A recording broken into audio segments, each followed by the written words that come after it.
Hola, buenos días.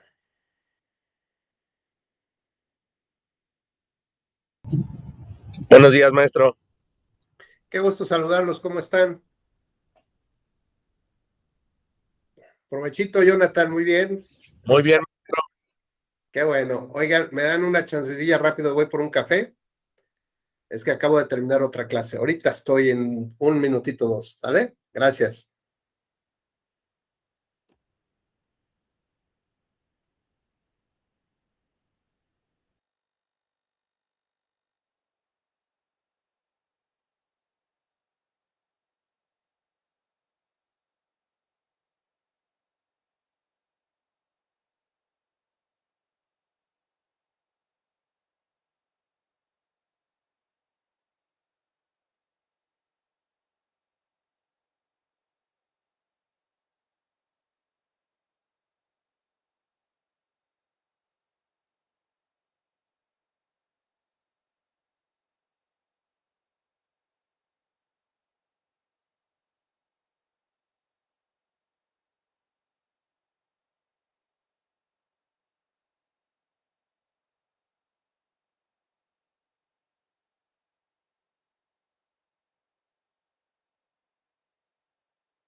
Listo. Muy buenos días. Tengan todas y todos ustedes.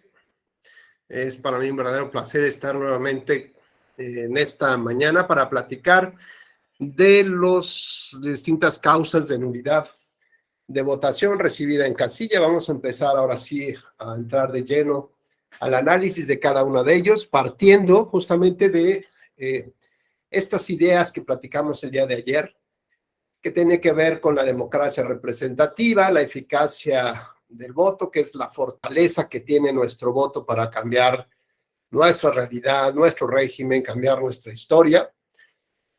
Y también platicamos acerca del estándar probatorio, ¿no? Recordarán que llegamos a concluir que no podemos tener el mismo estándar probatorio para todos los casos, sino que te requerimos un estándar probatorio diferenciado. Platicamos un poco de la elección que se anuló en un municipio en Tlaquepaque, Jalisco, que estaba relacionada con la intervención de un ministro de culto religioso. Y bueno, justamente señalábamos que la flexibilidad del estándar probatorio, es decir, en qué punto consideramos que es óptimo ya poder condenar o poder establecer la consecuencia jurídica que establece el, pues depende de estos valores y principios. Entonces, mientras tengamos esta posibilidad de argumentar y de justificar qué es lo que queremos proteger en este momento para la sociedad, por qué es relevante, entonces, dependiendo de eso y de la relevancia o de la justipreciación que tenga ese valor o principio para esta sociedad en este momento, pues entonces de eso dependerá digamos, que ese estándar probatorio que se utiliza sea muy alto o que sea flexible. También platicamos que para el tema de las nulidades y dado cómo se construyó la ley a partir de un formalismo jurídico, de esta visión del derecho, pues nos hace ver que es muy complicado llegar a la nulidad, porque no solamente se requiere que el supuesto de hecho o la conducta esté identificada como tal en la ley. Es decir, hay un principio de reserva de ley que nos establece que solo aquello que está establecido expresamente en la ley como una causa de nulidad, pues justamente daría pie a ello. Si no, sería otra irregularidad que tendría que ser analizada bajo otro contexto, pero que no necesariamente nos lleva a la nulidad. Por un lado. Por otro, nos refiere que estas irregularidades establecidas en la ley, que se acrediten en los hechos, pues tendría que afectar los valores y principios democráticos. Y esta afectación tendría que ser muy intensa, es decir, tendría que ser una afectación grave.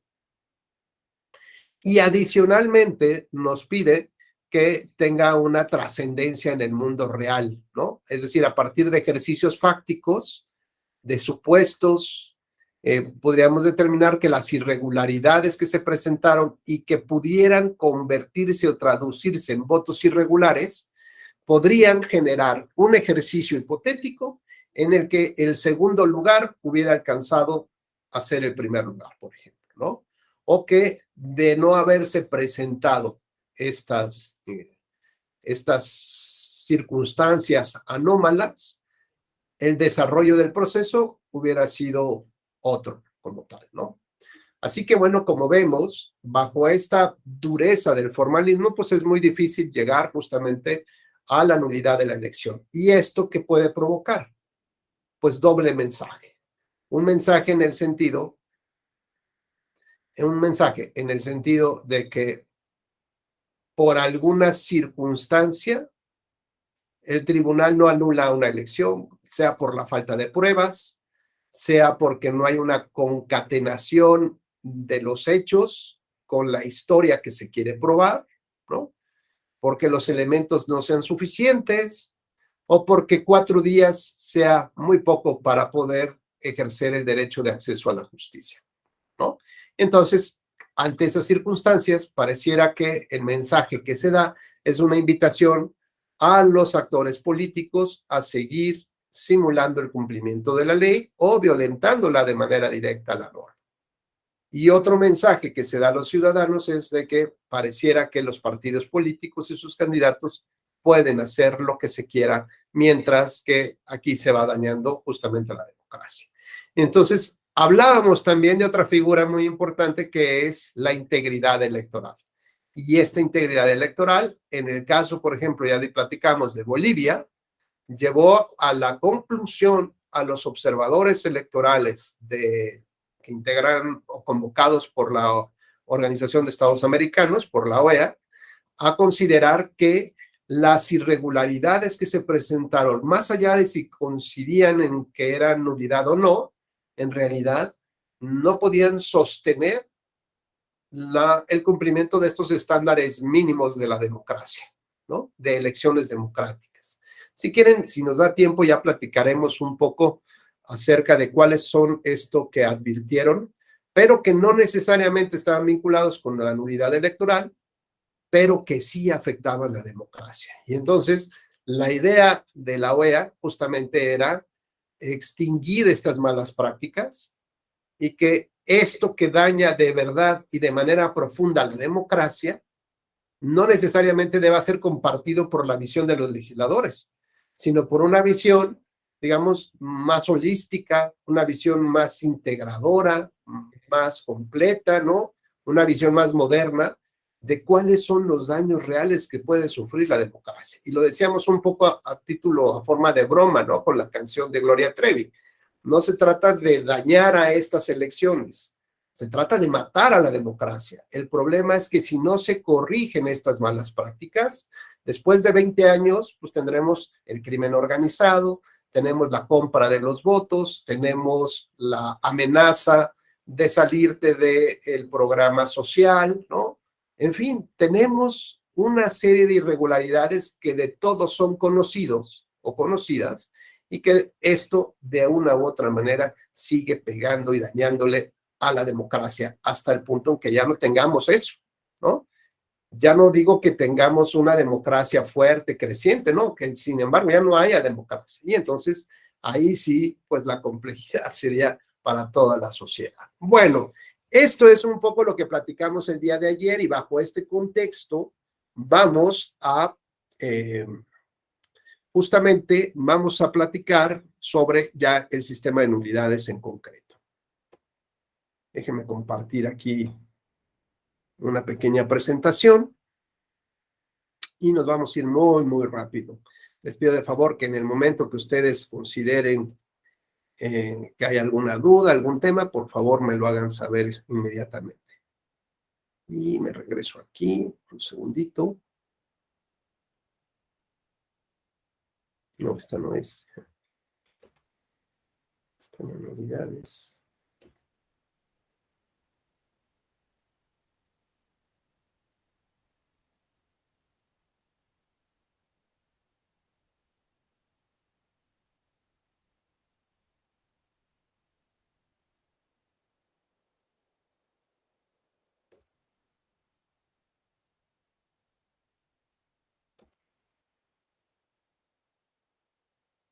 Creo que se ve un poquito mejor, ¿verdad? Es que si le pongo toda la pantalla, ya no los dejo de ver.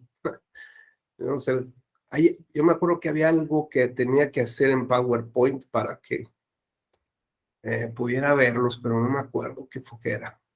No. Déjenme ver presentación con dispositivas. Un segundito, a ver si. Maestro, se ve bien las diapositivas, no se preocupe, sí se ven bien. Ah, perfecto, muchas gracias. Bueno, ok, va. Entonces ahí vamos a hablar del sistema de nulidades.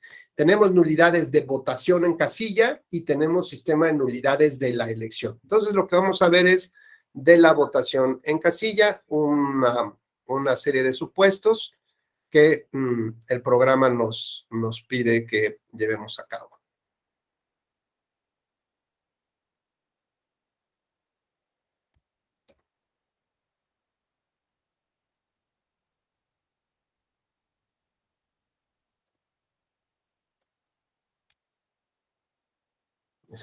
No sé cómo que se duplicó aquí la pantalla. Muy bien, ya, ahí estamos.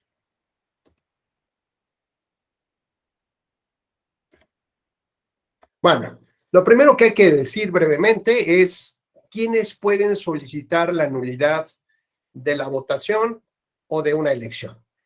Y entonces voy a tener que hacer referencias al pasado y al presente, ¿no? Entonces van a decir, ay, qué padre, pues ya se resolvió.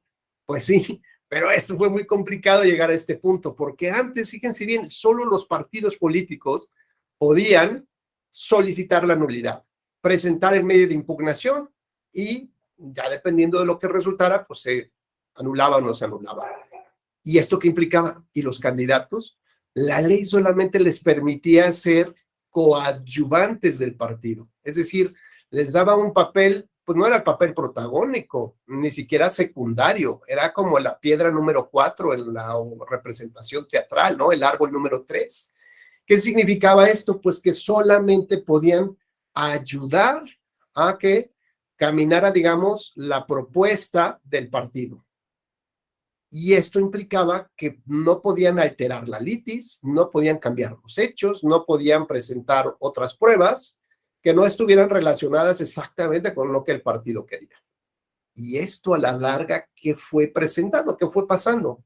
Pues que los candidatos, por más que le pedían a su partido que presentara la impugnación, el partido no lo hacía. ¿Y esto cómo? Pues es en la lógica, pues porque ya había negociado con otros partidos o con el gobierno los triunfos electorales y donde sí y donde no. Entonces decían, no, ya no impugnes, ya negociamos, ya transamos, nos van a dar, ya no van a impugnar ellos tal estado y nosotros ya no vamos a impugnar este. Y el candidato, y los recursos del candidato, y el esfuerzo del candidato, pues pasaba a segundo plano. Así que el candidato, pues como no tenía una legitimidad para promover el asunto, pues se quedaba triste, solo y desamparado, ¿no? Como dicen, mejor me como un gusanito. Pues así se quedaba el pobre candidato. Incluso algunos áreas jurídicas de los partidos políticos me decían, pues suéltate una lana para que yo convenza al líder y presente el recurso. O incluso a casos peores, donde el jurídico de su partido, del candidato, negociaba con el candidato ganador, ¿no? Y le daban una lana y le decía, presenta una mala demanda de tu candidato. Entonces decía, sí, es mi candidato, ya presentamos, mira, 80 hojas de demanda, ¿no? Seguro con esto anulamos la elección incluso. Y todo era, bueno, era puros pegotes de otras elecciones, de otros casos, y la verdad, pues lo único que hacían era perderle el asunto a los partidos, a los candidatos. Así que, bueno, pues, digamos, cuando a mí me tocó presidir la Sala Regional Monterrey de 2005 a 2013, empezamos a analizar, digamos, la legitimación real que tenían los partidos políticos. Y por primera vez se estableció en la jurisdicción electoral, allá en Monterrey, con mucho orgullo lo digo, los primeros asuntos donde se permitió que los candidatos presentaran medios de impugnación de manera directa. Nosotros lo vimos a través de la revisión constitucional electoral, pasaron muchos años después de eso, la Sala Superior ya determinó que la vía correcta debe ser el juicio para la protección de la protección de los derechos políticos y electorales del ciudadano. Maestro, un grupo de ciudadanos puede presentarlas. No, en este momento todavía no, debería ser que sí, pero todavía no. ¿Esto qué significa? Pues que debemos de avanzar en argumentación jurídica para poder establecer que lo que se está violentando es un derecho humano. Y si bien la legislación establece sujetos específicos que tienen esta legitimidad, ¿no? Para promover, digamos, este derecho para promover, para incentivar a la autoridad a que resuelva, lo cierto es que el tribunal ha dado pie, justamente con sus jurisprudencias y la ampliación de sus criterios, a que cada vez más haya más sujetos posibles de impugnar. ¿Qué se requeriría? Bueno, pues evidentemente abrir la vía. A mí me parece que el ciudadano tiene el derecho de impugnar. ¿Por qué? Pues porque lo que está en juego es un derecho humano que es la democracia representativa. Y si hay una violación a los principios de equidad, de neutralidad, de certeza, pues así como el candidato y el partido político son entes que están preocupados por eso y porque tienen lo que se llamó la legitimidad de los intereses difusos o tuitivos, bueno, pues me parece que la ciudadanía también tiene este derecho. Ojo, que no signifique que a mansalva todos podamos presentar una medida de impugnación porque vamos a saturar a los tribunales. Sí podríamos, por ejemplo, pensar en una especie de procurador electoral, una especie de figura que represente a los intereses de la sociedad y que sea alejada de los partidos, alejada del Senado, de los diputados, ¿no? Que sea una especie de organización civil, ¿no? Avalada o registrada por los tribunales, en su caso, digamos, así como registras tu cédula profesional para litigar, bueno, pues que sea una organización civil que cumpla ciertas características, a lo mejor sí establecidas en la ley, pero que el nombramiento de ella o su autorización no dependa, ¿no? Más que de un simple registro. Y entonces, ahí sí, por ejemplo, se pueda acudir ante esta organización como si acudiéramos a la Comisión Interamericana de Derechos Humanos. Evalúas si tiene mérito el caso y entonces lo presentas y lo promueves justamente ante los tribunales. A mí me parecería que sí es viable eso, pero tendremos que encontrar la manera de que la finalidad no termine pervirtiéndose a través de los medios. Lo que queremos es que haya impartición de justicia y con una gran cantidad de demandas, pues lo que menos vamos a conseguir es eso.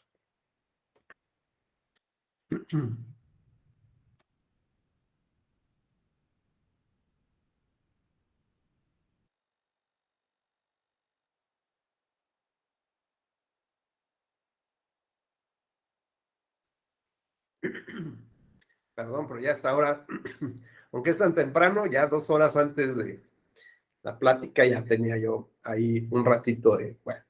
Entonces tenemos que, disculpen.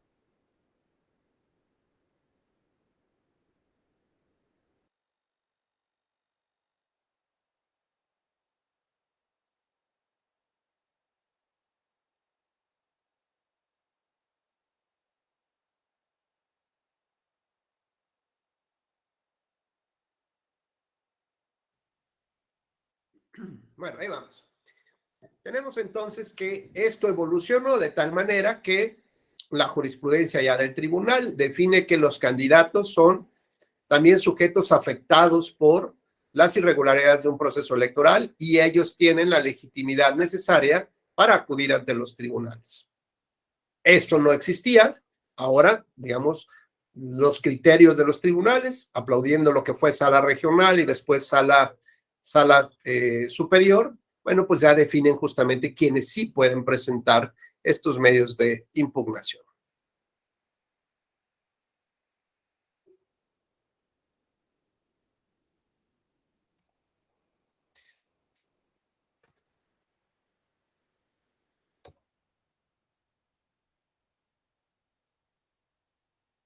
El día de ayer, pues bien que mal, más o menos platicamos del concepto de la nulidad electoral, que está muy vinculada con los requisitos, con la ausencia de requisitos de validez del acto jurídico y del acto administrativo electoral principalmente. Hoy platicaremos así rápidamente los principios y criterios rectores del sistema de nulidades. Y ya decíamos que como la nulidad deriva del administrativo sancionador, pues comparte también algún ADN con el derecho penal, porque derivan del jus puniendi del Estado, del derecho de castigar del Estado como tal. Entonces hay cosas y casos que están vinculados entre penal y administrativo que podemos identificar, pero no necesariamente todo lo penal aplica a lo administrativo sancionador. Ojo, pueden compartir porque son como hermanos, ¿no? De la misma madre o de la misma matrix, pero no uno deriva del otro ni viceversa. Entonces, ¿cuáles son estos principios del sistema de nulidades? Pues también lo platicamos. La nulidad debe estar prevista expresamente en la ley, el supuesto de nulidad, que es un principio de reserva de ley. Segundo, la nulidad afecta, digamos, a la totalidad de la casilla o a la elección. ¿Esto qué significa? Que no es como un virus, ¿no? Que lo que pasó en una casilla infectó a otra y a otra y a otra. No, sino que la impugnación debe hacerse de manera individualizada por cada casilla, por cada idea, por cada hecho o conducta irregular que se tenga. Así que la identificación plena de las casillas es un elemento fundamental en que prospere por lo menos el análisis del tribunal, ¿no? No podemos decir, y en todas las casillas pasó esto, ¿no? Bueno, pues hay que hacer, digamos, este ejercicio de establecer a detalle el número de la casilla o el dato de identificación de la casilla y las circunstancias de modo, tiempo y lugar en las que se presentaron estas conductas que se estiman irregulares y que están establecidas en la ley como causas específicas de nulidad. Tampoco se puede anular un voto en lo individual, esto es, en la vía jurisdiccional, no se pueden anular votos en lo individual.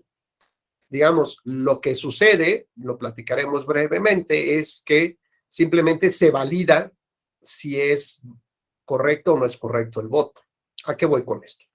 Cuando el ciudadano emite su sufragio y lo deposita en la urna de la casilla, después de que concluye la jornada electoral, las autoridades de esa casilla abren la caja donde están todas las boletas convertidas ya en votos y lo que hacen es clasificarla para cada partido político, para cada candidato independiente, y lo van clasificando. Y después viene el conteo, ¿no? Entonces, esto se llama el proceso de escrutar y computar los votos. Pero en ese escrutinio, en esa clasificación de votos, pues analizan si el voto fue emitido de manera legal, es decir, conforme a las reglas establecidas en la ley, para considerar que es válido. ¿Cuándo un voto es válido según la ley? Cuando se establece una marca en un recuadro, es decir, que se opta por una preferencia electoral a través de una marca, ¿no? Que puede ser un cruz o puede ser algún otro dato que lo identifique como tal, como esa voluntad del elector, ¿no? Pero si el elector vota por dos opciones políticas contradictorias o contrarias, pues no se sabe a ciencia cierta a favor de quién está, ni mucho menos. O si su voto lo deja en blanco, pues eso significa no que se esté, digamos, anulando un voto, simplemente se está clasificando si es voto o no es voto. Para anularlo, tendríamos que establecer que primero ya hay la validez del voto y luego hay circunstancias que se analizan y determinamos la nulidad del voto. Entonces, aunque es un poco técnico y un juego de palabras, lo cierto es que en las casillas se evalúa simplemente y se valora si el voto se emitió de manera correcta o no correcta. Si fue correcto, pues es un voto válido. Si no fue correcto, pues es un voto que no tiene sentido y que se anula como tal, ¿no? O se llama voto nulo. No se anula, no es una acción posterior para anularlo. Simplemente el ciudadano determinó que su voto no valía, en este caso, y se llama voto nulo. Bueno, si hubiera alguna duda sobre estas boletas y sobre su validez, es probable que en el Consejo Municipal o Distrital o el Consejo General correspondiente, cuando lleva a cabo su sesión de cómputo, ¿no? Cuando va obteniendo los paquetes electorales de que ya habían llegado previamente el día de la jornada, su bodega, que ahí se guardaron, va sacando los paquetes electorales para hacer el cómputo a través de actas, ¿no? Actas que vienen afuera de un paquetito y vienen ahí los resultados. Pero si no viene el acta por fuera, pues tiene que abrir el paquete y ver si el acta viene por dentro. Si el acta no viene por dentro y hay dudas de los resultados, en ese momento realiza el mismo ejercicio que hicieron los funcionarios de la casilla. Realiza algo que se llama un recuento, ¿no? Volver a llevar a cabo este escrutinio y cómputo de los votos. Es decir, viene a sustituir a las autoridades de la casilla y viene a validar cuáles son los votos que son correctos y cuáles son los que no, o que estaban indebidamente clasificados. No está anulando votos, simplemente está clasificando lo que estuvo bien hecho y lo que estuvo mal hecho, ¿no? Ya dijimos que es un tema muy técnico ahí, que realmente tampoco impacta mucho, pero es importante saber por qué en el tribunal no se anulan votos en lo individual. Y alguien podría pensar, ¿cómo no? Si en la casilla se anularon. No, no se anularon. Se clasificó como voto nulo o como voto válido. Eso es. Si se anula, significa es que era válido y después se modifica y se cambia. Y en este caso simplemente se hace una clasificación adecuada. Ahora bien, puede ser incluso que haya la posibilidad de revisar todos los paquetes electorales. ¿Por qué? Pues porque hay una diferencia de votos de menos del 1% entre el primero y el segundo lugar, y lo que se busca es garantizar la certeza a la población de realmente quién ganó. sobre todo cuando hay pequeñas diferencias entre el primero y el segundo lugar. Por ejemplo, recordarán ustedes la elección presidencial entre el actual presidente López Obrador y Felipe Calderón. El porcentaje de votos de diferencia entre el primero y el segundo lugar fue menor del 1%. ¿Y eso orilló a que se abrieran muchos paquetes? Sí, muchísimos. Obviamente los impugnados. Después se modificó la ley para decir que esa mínima diferencia debería de llevarnos a la práctica de un recuento total de la votación. Ya no más voto por voto y casilla por casilla, ¿no? O sea, ya no más manifestaciones, sino que ya institucionalmente, cuando los votos nulos sean mayores a la diferencia entre el primero y el segundo lugar, debe dar lugar a la apertura de todos los paquetes electorales. Y si la diferencia de votos es menor al 1%, también se ordenaría la apertura de todos los paquetes electorales de selección para garantizar el principio de certeza. Bueno, pues con esto ya nos queda más claro que a veces el Tribunal Electoral podría ordenarle a las autoridades electorales que lleven a cabo estos recuentos. ¿Y cómo lo podrían hacer? Porque a lo mejor alguien impugnó un par de casillas y el tribunal consideró que deben anularse esas casillas.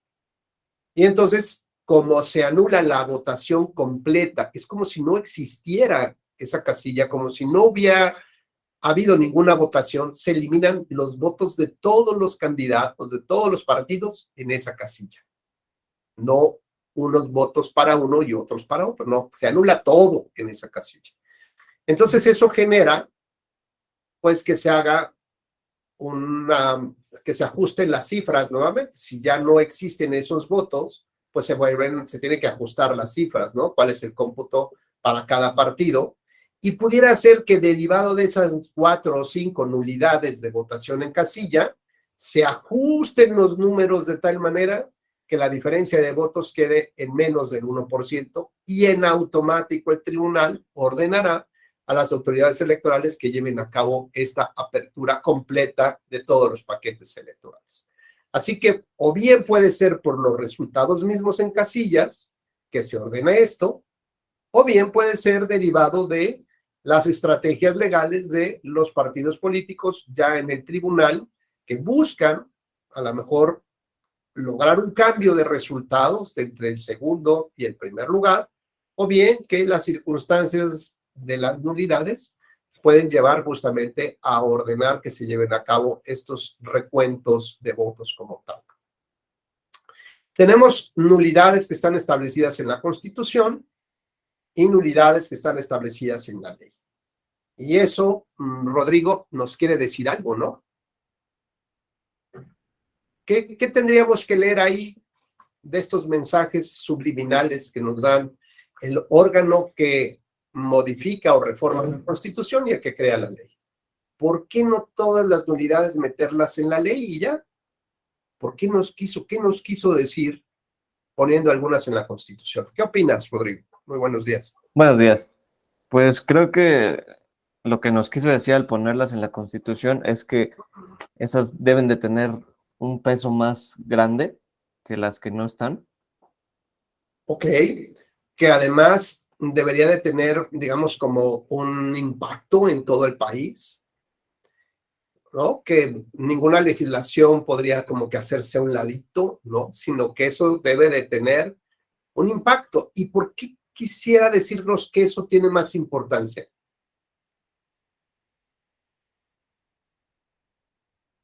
Por su trascendencia jurídica. ¿En qué? ¿En qué sentido?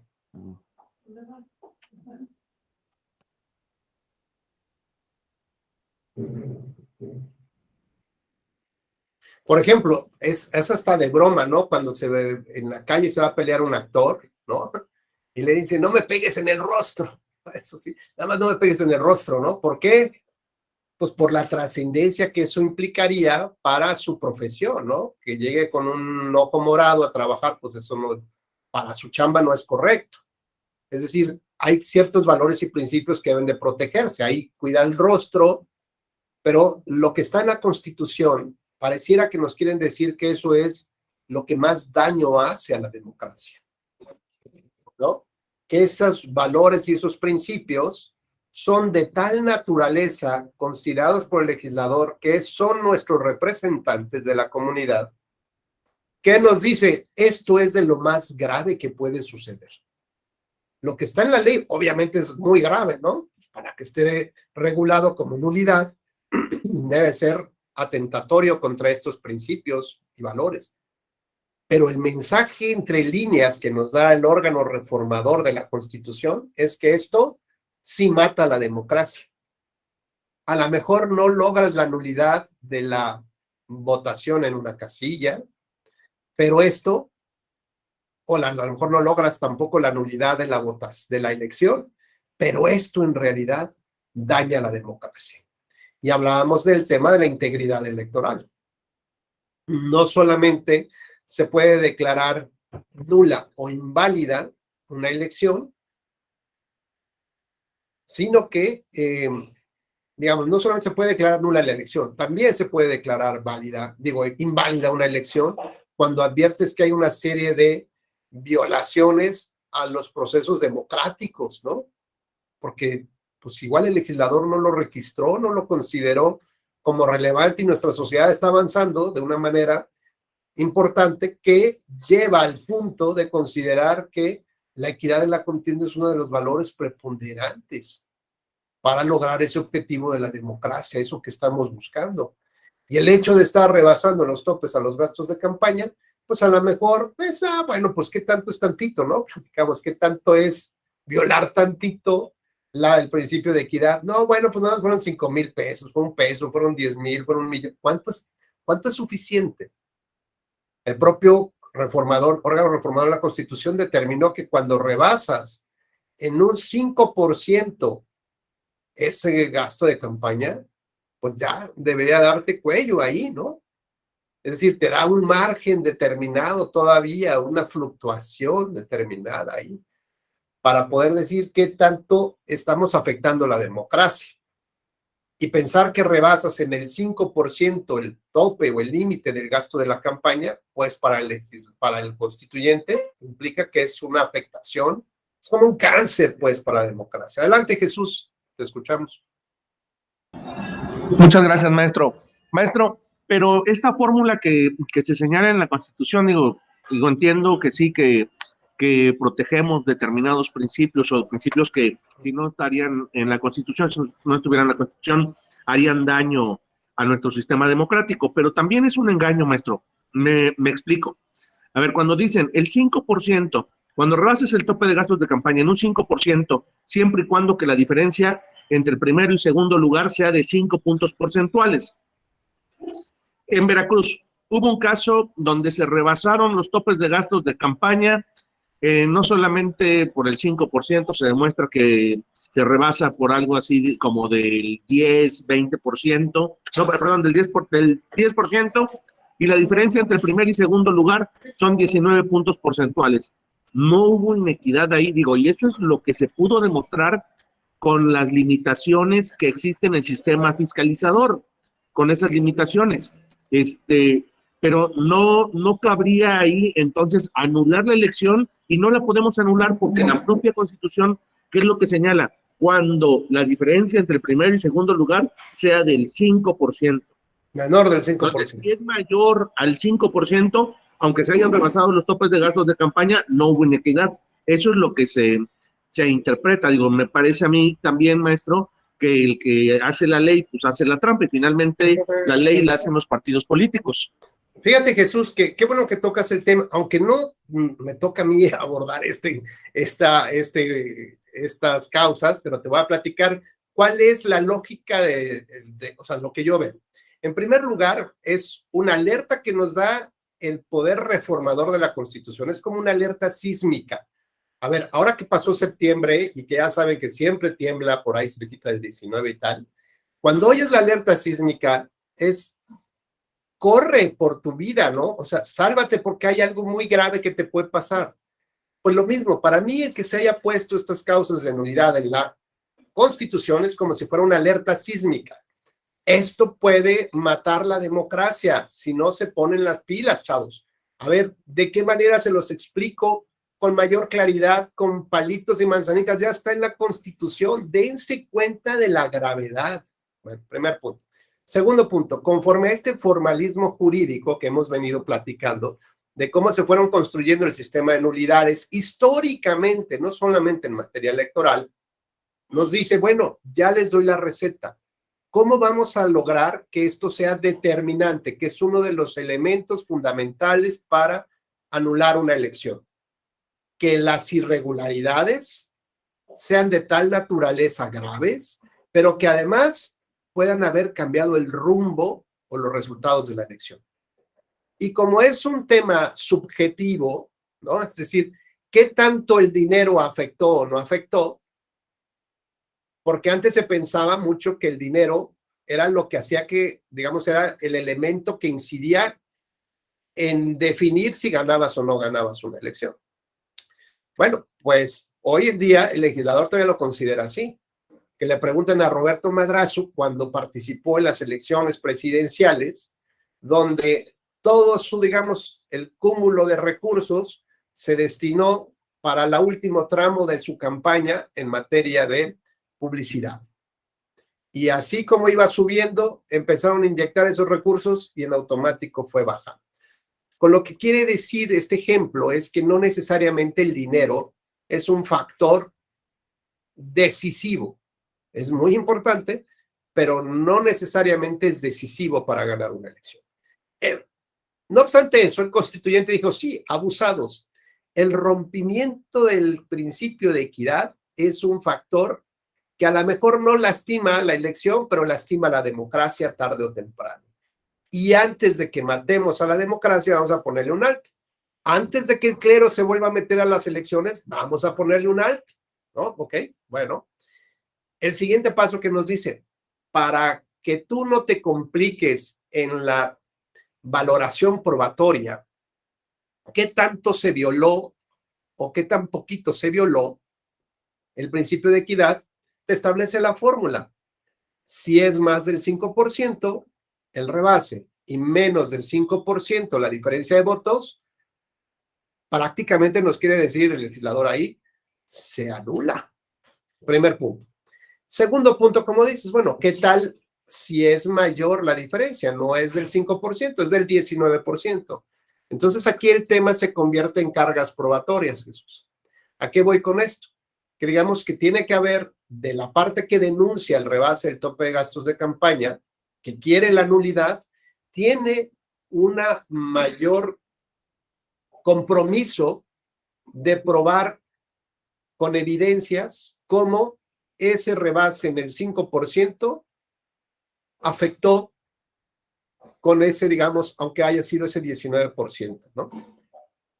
Es decir, mientras en uno hay un menor requisito probatorio, mientras más porcentaje de votos haya, digamos, de diferencia, el que promueve tiene que tener, digamos, así lo dice la propia jurisprudencia del tribunal, tiene que tener mayor intensidad probatoria. Es más, le corresponde prácticamente la carga de probar de la violación a ese principio de equidad, cómo trascendió en los resultados. Es decir, le corresponde acreditar el elemento determinante. Y eso está complejo, porque ¿cómo sabemos si la lana afectó o no afectó? Bueno, de la otra manera, es un elemento objetivo. Demuéstrame el primer punto y demuéstrame el segundo, y yo con eso tengo por acreditado el requisito. Ahora, ¿qué pasa, por ejemplo, si la diferencia de votos es igual, menor del 5%, pero el rebase del tope es del 3%? Ah, pues tampoco se acredita el supuesto. Sí, el supuesto de la determinancia, no el supuesto de la irregularidad. Lo que tendríamos ahora igual que demostrar es cómo con ese pequeño 3% o 2% de rebase de los topes fue suficiente como para afectar el resultado de una elección. Es decir, lo que el constituyente me pone ahí es un formato, digamos, de cómo acreditar el elemento determinante de manera objetiva, sin que analices más allá. En cambio, si alteras los extremos, como tú bien ponías en tu ejemplo, el compromiso probatorio es mayor para quien denuncia. ¿En qué sentido? En demostrar la determinancia, solo la determinancia. Rebasar los topes a los gastos de campaña por sí mismo es una afectación al principio de equidad. Por sí mismo es grave, pero tenemos que acreditar este tercer elemento de lo determinante. Y esto, insisto, tiene que ver ya entonces cómo juegan las cargas probatorias. Y volvemos a mi plática de ayer, Jesús.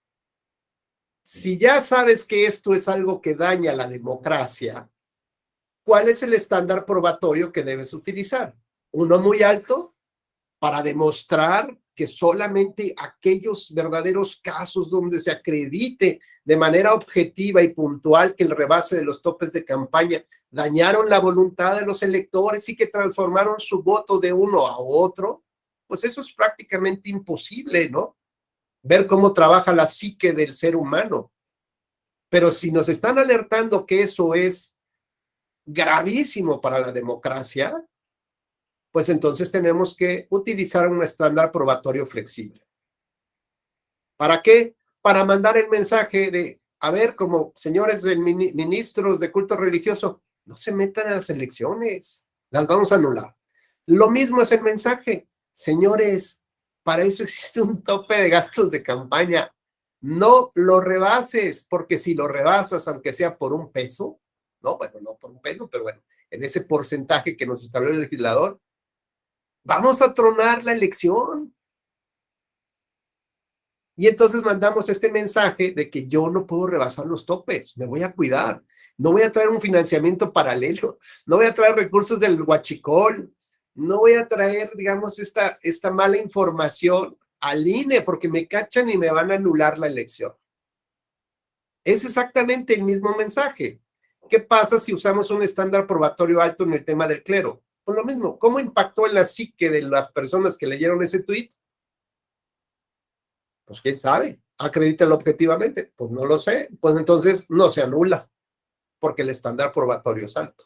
Y mandamos el mensaje ¿para qué? Para que los ministros de culto religioso estén todo el tiempo sobre las elecciones. Y el mensaje que le mandamos a la sociedad, ¿cuál es? Pues mira, ahí están metidos los del culto, ¿no? ¿De qué te sirve tener autoridad si no hacen nada? Pues lo mismo, ese mismo mensaje, míralos, rebasan topes de gastos de campaña, reciben dinero en sobres, ¿no? Las maletas el día de la jornada electoral tienen rueditas solitas con dinero, avanzan de un aeropuerto a otro y nadie sabe quién las llevó, nadie sabe quién las presentó, nadie sabe quién las registró. Nadie sabe, pero el chiste es que las maletas de dinero se mueven por todos los aeropuertos de la República el día de las elecciones. Bueno, pues entonces sería desincentivar realmente la participación a través de estándares probatorios flexibles, justificando cuáles son los valores y principios que queremos proteger, como el tema del feminicidio, con el tema de la utilización de símbolos religiosos, de la participación del clero en la política, ¿no? Pues está muy claro qué es lo que queremos proteger y tenemos que avanzar no tanto a cuál es la intensidad con la que se vulnera estos valores y principios. A mí me parece que es muy difícil determinar qué tanto es tantito, ¿no? Me parece que es se viola o no se viola y ese es el tema. ¿Se violó o no se violó? Y ya de eso dependerá, entonces a lo mejor que pases a otro tema, a hacer otro tipo de análisis. Bueno, pero pues muy buena pregunta, Jesús, gracias, ojalá haya podido más o menos responder. Gracias a usted, maestro, muchas gracias. Al contrario. Bueno, pues ya vimos que la nulidad es una sanción legal por no reunir requisitos mínimos de validez. Encontramos entonces que los principios del sistema de nulidades implica que no se puede anular la votación, un voto en lo individual. Ya vimos cuáles son los casos en los que se clasifica como voto nulo, ¿no? Solo es una clasificación entre voto válido y voto nulo. Pudiera ser que esos votos válidos después, los que se recibieron en una casilla, se anulen por el tribunal, entonces sí. ¿Y qué es lo que puede anular? La votación recibida en toda una casilla o una elección general. ¿Y esto qué significa? Que cuando anulas la votación en una casilla, anulas todo. Es como si fuera la nada. No existió nada, ¿no? Es como si regresaras en el tiempo y no pusieras casilla ahí. Y por lo tanto la gente no pudiera ir a votar y no, tampoco hubo votos nulos, ni de candidatos no registrados, ni en favor ni en contra de nadie. Es como si no hubiera existido nada. Por lo tanto, todo eso que sí existió en un principio tiene que descontarse del cómputo general. Esto significa que le va a afectar la nulidad en una casilla a todos los partidos y a todos los candidatos, ¿correcto?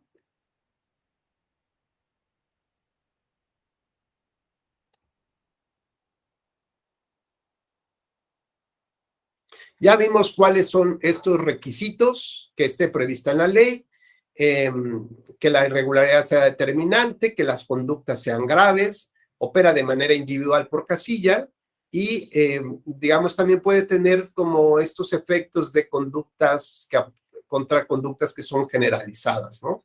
Como sistemáticas, como, digamos, como una operación de acuerdo a un plan maestro para afectar justamente las elecciones. Y vamos a platicar este tema de la conservación de los actos válidamente celebrados un poquito más adelante. Nadie puede aprovecharse de su propio dolo, es decir, yo no puedo, digamos, afectar la validez de las elecciones y después, aprovechándome de eso, como sé que yo voy a perder, pues entonces solicito la nulidad para afectar el otro, ¿no? La autoridad puede determinar si se convalida o no los votos, dependiendo de, a lo mejor si yo nombro mal una casilla y me doy cuenta que está mal nombrada, que se trata de otra, o que tiene un impacto en otra casilla, esas conductas, bueno, puede abarcar justamente a otro supuesto de nulidad, ¿no? O que yo digo, pues es por dolo, pero en realidad es un error. Entonces, ahí, digamos, existe esta potestad de oficio. Y hablamos de la definitividad y de la preclusión, y haremos también de la conservación de los actos válidamente celebrados, muy brevemente. Definitividad y preclusión. La definitividad se refiere al cierre de las etapas del proceso. El proceso tiene 3 etapas. La etapa preparatoria de la elección, que empieza con la primera sesión del órgano electoral, ¿no? Con la que arranca el proceso, normalmente es un año antes, por ahí de los meses de octubre o de noviembre. Por ejemplo, para las elecciones del 24, el proceso electoral iniciará en octubre o noviembre, ahí un poco dependiendo de los temas. Y concluye, pues, con las declaratorias de validez de las elecciones. Entonces, tenemos la etapa preparatoria de la elección. Esto es la que incluye la instalación, donde se van a instalar las casillas, el registro de candidatos, las campañas electorales y tal. Y luego viene ya la segunda etapa, que es la de la jornada electoral, donde ya se lleva a cabo el ejercicio del sufragio.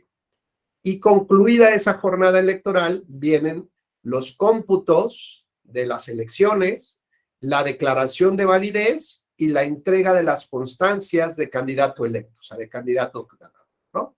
Y ya después vienen las impugnaciones. Pero en términos generales son 3 etapas: la previa a la jornada, la de la jornada y la posterior a la jornada, que implica los resultados generales, declaraciones de validez de elección y las entregas de las constancias a los candidatos triunfadores. El principio de definitividad nos dice que una vez que pasamos a una etapa, de una etapa a otra, hagan de cuenta que se cierra como la puerta negra con 3 candados y remachada, ¿no? Ya no hay manera de volver a abrir lo que pasó en esa etapa previa. Entonces, la definitividad implica darle la celeridad al proceso, ¿no? La sistematización, porque son actos concatenados, uno deriva de otro. Entonces, no podríamos estar regresándonos a otras etapas porque afectaríamos el desarrollo natural del propio proceso. Así que cerrada una etapa. Si no se impugnó, pues todos los actos quedan convalidados. Si pasamos a la etapa de la jornada electoral y no se impugnó, pues todo queda convalidado.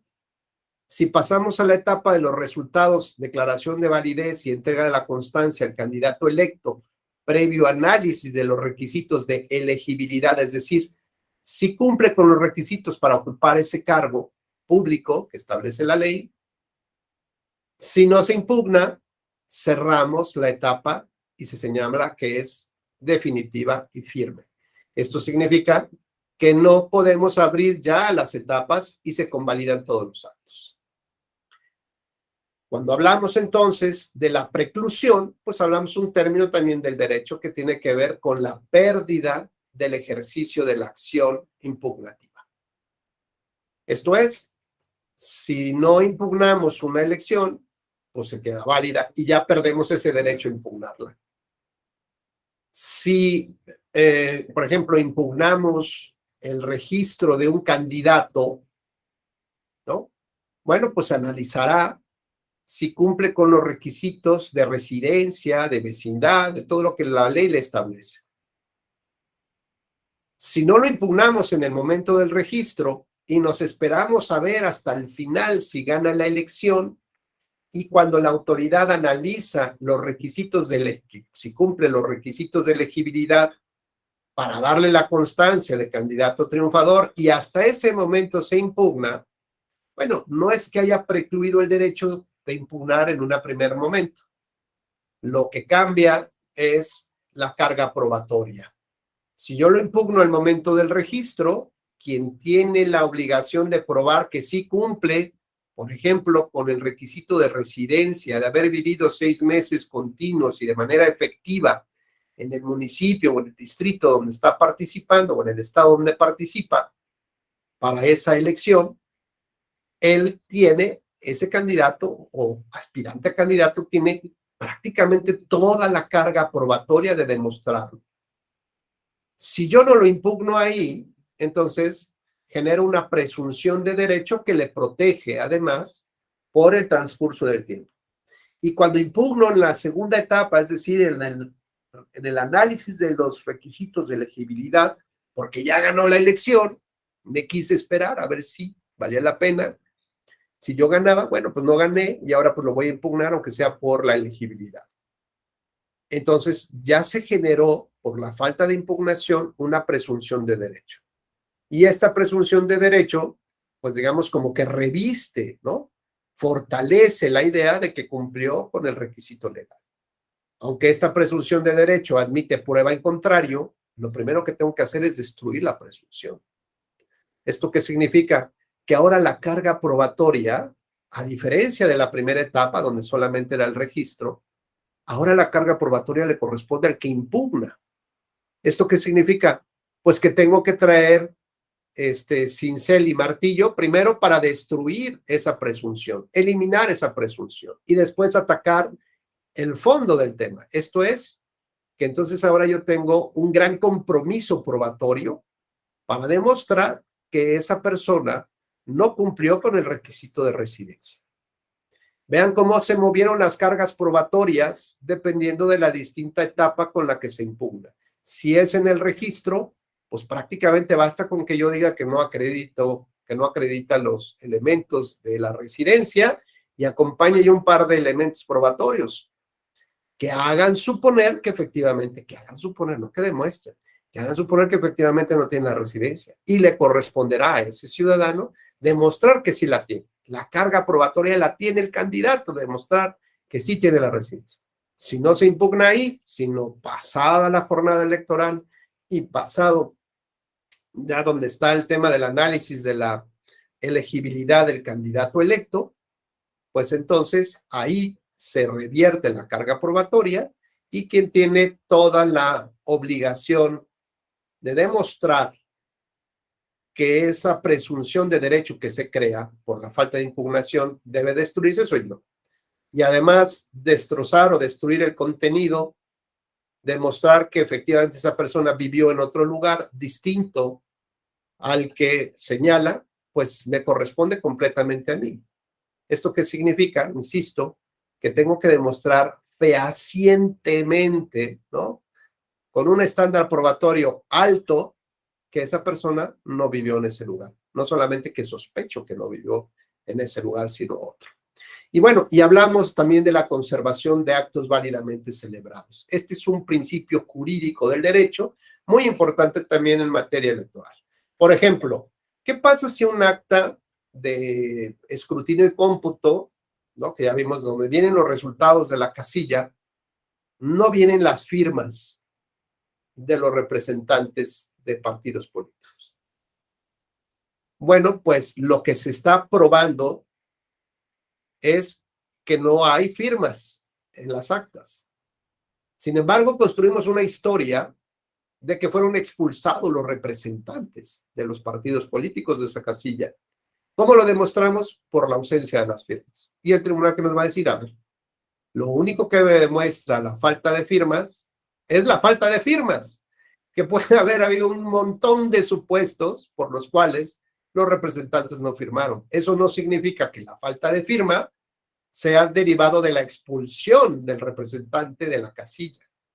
Por lo tanto, esta ausencia de elementos no me pueden demostrar una irregularidad tan grave, de tal naturaleza que anule yo una votación o una elección. Porque existe el principio de conservación de los actos válidamente celebrados, ¿no?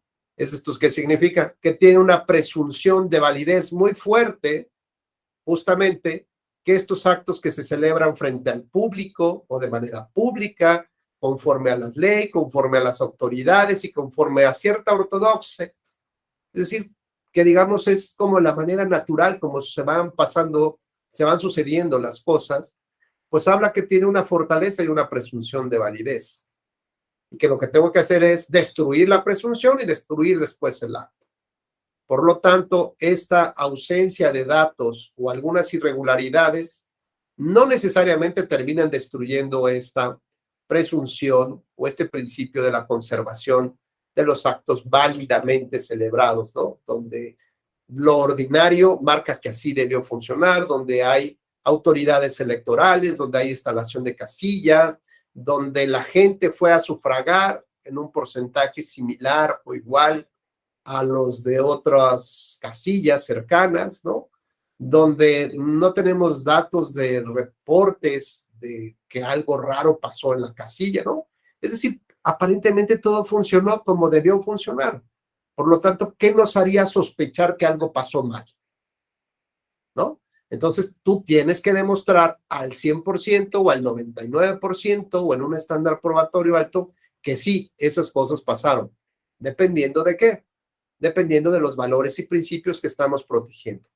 Oye, bueno, pues es que entonces a lo mejor requerimos un estándar diferenciado que requiere no el 90%, pero sí un 75%, porque es muy difícil conseguir las pruebas, porque es muy difícil llevar a... porque los valores que estamos intentando proteger hoy debemos de cuidarlos con mayor interés que en otras épocas, ¿no? Por ejemplo. Bueno, pues de esto nos habla justamente los principios.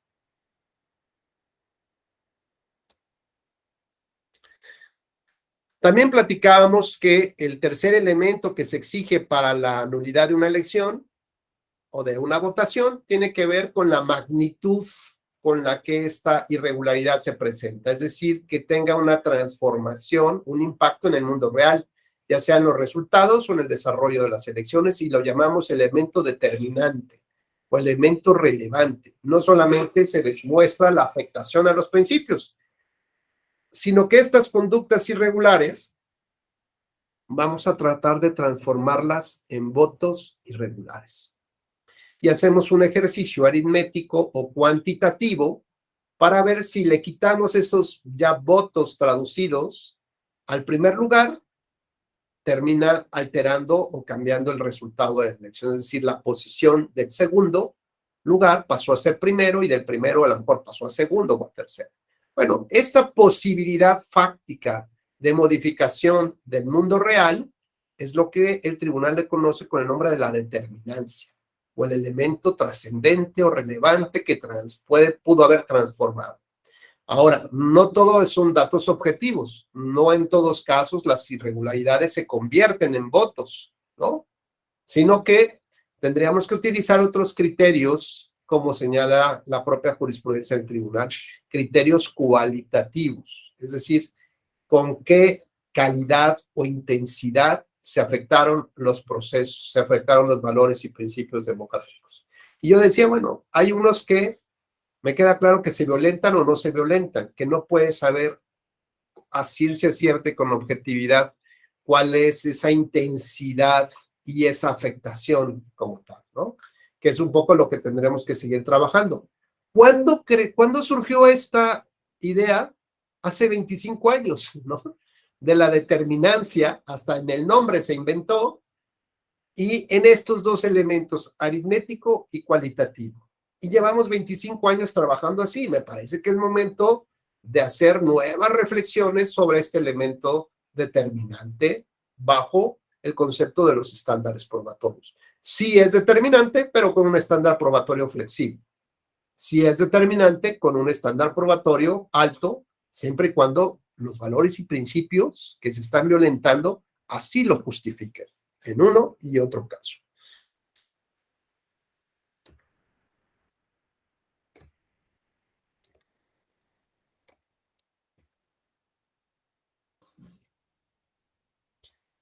¿Cuáles son los valores que normalmente se están protegiendo con esta regulación de nulidad? Pues principalmente el principio de certeza en los sufragios. Bueno, aquí vamos a tener algunos actas oficiales de las casillas para que más o menos las vayan conociendo un poco. Son ya muy viejitas de otras elecciones, pero pues básicamente siguen manteniendo estos elementos, ¿no? Esta la llamamos o la llama la autoridad hojas de incidentes. Y que estas son actas oficiales. Y como un acta oficial es un documento público y conforme al sistema de valoración probatoria mixto que tenemos con base en un sistema tasado de la prueba, el legislador ya le asigna un valor.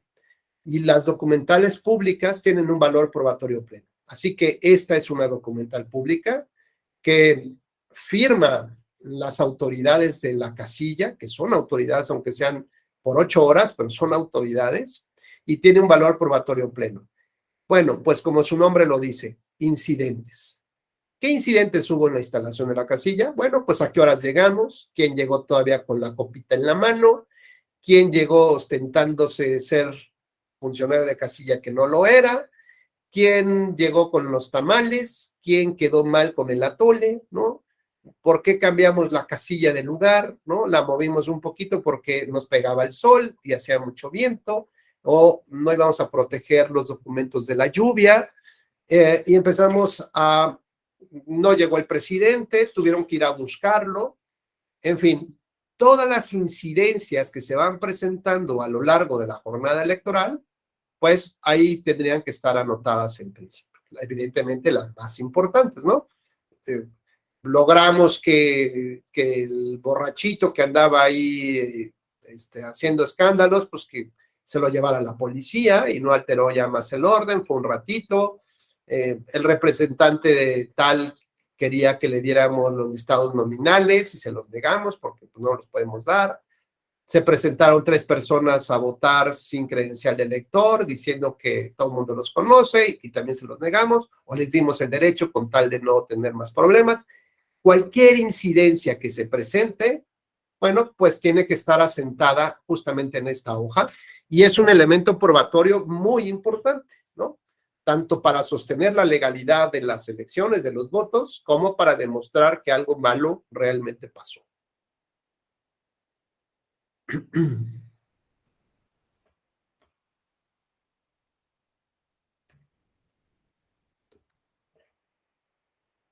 Empezamos con nuestra primera causal de nulidad de votación que vamos a ver el día de hoy.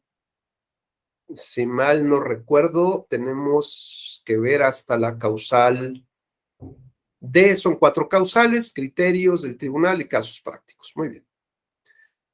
Entonces tenemos la causal A, recibir la votación en un lugar distinto al autorizado y sin causa justificada. Bueno, pues ya está muy claro de qué va este asunto, ¿no? cambiar la ubicación, eso significa que hay una ubicación oficial, una ubicación autorizada de manera previamente. ¿Dónde está establecida esta ubicación? Pues en algo que se conoce con el nombre del encarte. Y el encarte es una publicación con todas las secciones electorales, y en cada sección electoral se va a instalar por lo menos una casilla que se conoce como casilla básica. El número o la cantidad de casillas por sección dependerá de la amplitud de las personas que tienen derecho a votar, es decir, que están inscritas no solamente en el padrón, sino que ya recogieron su credencial, y este hecho les, digamos, los pone en una lista de electores, en una lista nominal de electores. Muchos podemos formar parte del padrón electoral, pero como no hemos recogido la credencial, no formamos parte de la lista nominal de electores, lista de nombres de electores, que es lo que quiere decirnos. Así que bueno, en este encarte, en esta publicación, en este acuerdo que después se publica por parte de la autoridad electoral, se determina la sección, que es, digamos, como la unidad territorial más pequeñita que puede existir, la sección electoral, las casillas que se van a instalar, por ejemplo, ya dijimos, mínimo es una básica, y pueden tener 3 contiguas, 4, 5, 6 contiguas, dependiendo de cómo se divida el listado nominal. Por cada casilla se podrán recibir hasta 750 votos. ¿Esto qué significa? Que si hay 1,000 personas que pueden votar, pues se va a poner una casilla básica con 500 electores y una casilla contigua con otros 500 electores. Oye, pero si son 2,000, bueno, pues se divide entre 2,000 entre 750, y ya estableces cuántas personas vas a recibir por casillas o cuántas casillas necesitas dependiendo del número de personas inscritas en la lista nominal de esa sección. Así que bueno, pues se supone que ya hubo un recorrido de los locales, ver cuáles son los que sí tienen las condiciones que permiten garantizar los principios del sufragio. Y entonces ya dicen, pues aquí, oye, pero resulta que la casilla se va a instalar enfrente de la casa de campaña del candidato. Bueno, pues evidentemente eso no es viable, nada más por sentido común, ¿no? Pues no podría ser así. O lo vas a instalar, digamos, adentro del municipio, del ayuntamiento, pues tampoco es viable. Normalmente, ¿qué lugares se buscan? Pues que sean de común acceso, de fácil acceso, digamos, de fácil identificación para las personas, y que tengan cierta neutralidad en su instalación. ¿Cómo que pueden ser? Normalmente son las escuelas, las que se utilizan justamente o la casa de alguien o algún club en específico, social, donde todos puedan acudir ahí, ¿no? Y también, digamos, existe un plan B, por si acaso, pues el local está cerrado, está clausurado, no hay luz, nadie les abrió, o las condiciones en las que está, pues ya no son como las que estaban antes, ¿no? Y entonces ahora pues seguramente no pueden cubrirse de la lluvia o del viento, etcétera, etcétera. Siempre ya se tiene un plan B de estos órganos técnicos que se encargan de ubicar estos espacios, pues dónde se podría en ese plan B instalar la casilla.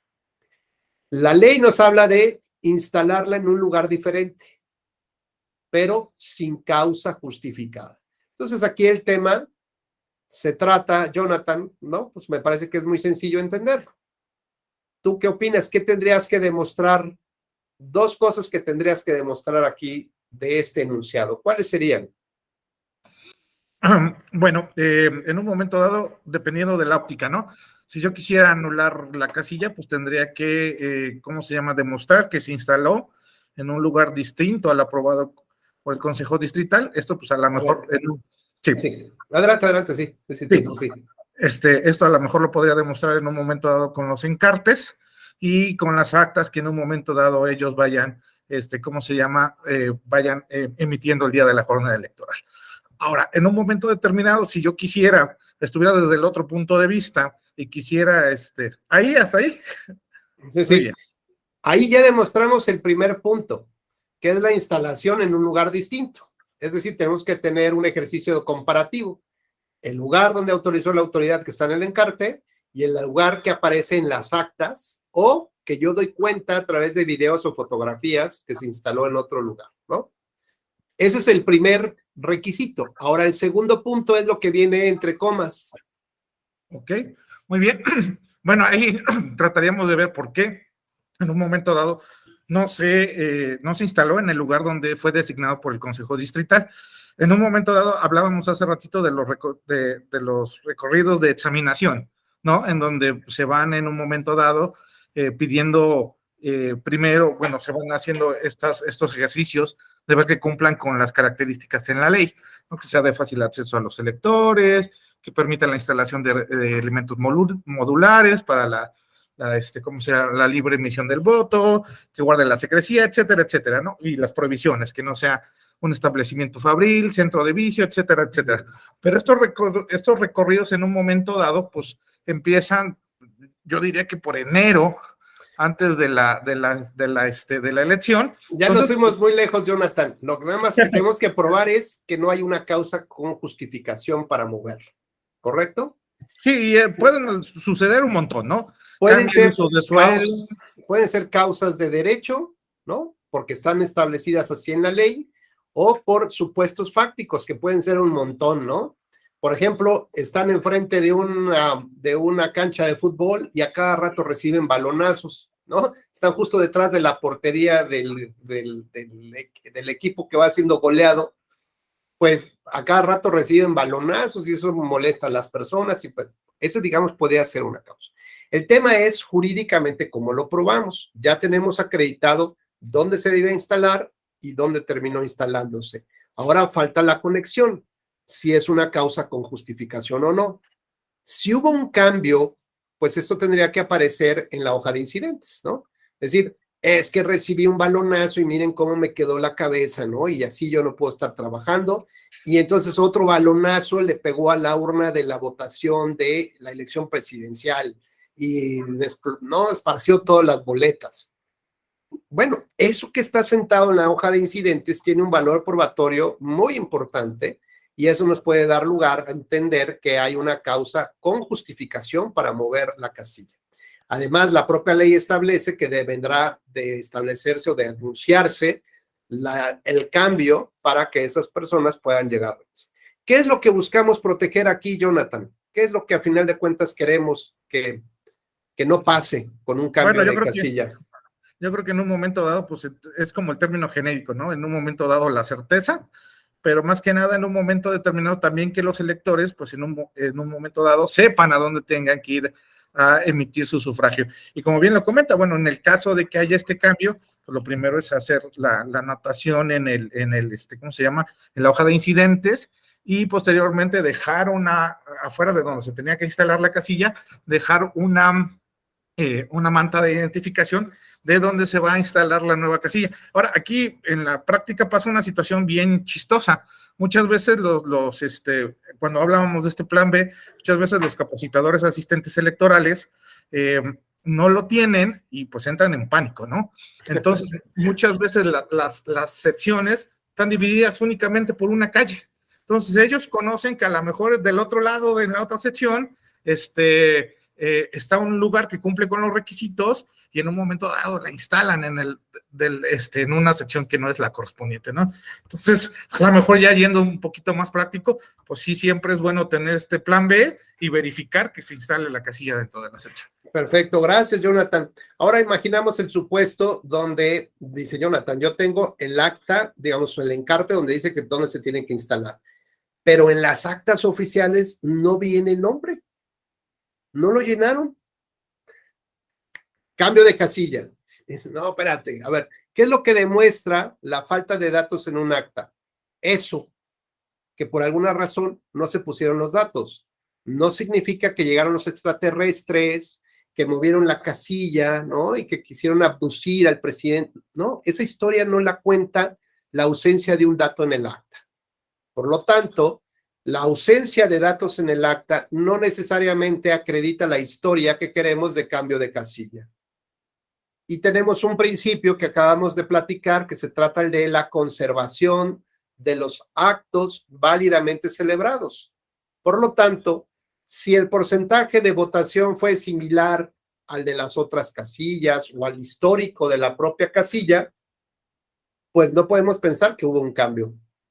Ahora, si realmente se cambió la casilla, y así aparece, ¿no? Tenemos la casilla se instala aquí, pero finalmente la instalamos allá, a una calle de distancia, por ejemplo. Y lo que nos dice nuestro compañero, bueno, lo que se busca es que las personas sepan a dónde tienen que ir a votar. Y si se mantuvo incluso un porcentaje mayor de votación en comparación con las otras casillas, el hecho de que no se haya sentado en la hoja de incidentes las razones que justificarían el cambio de casilla, ¿podríamos pensar que se está violando la certeza? Pues no. ¿Por qué? Porque no solamente se trata de probar lo que está en la ley, se trata de proteger los valores y principios democráticos que ya vimos.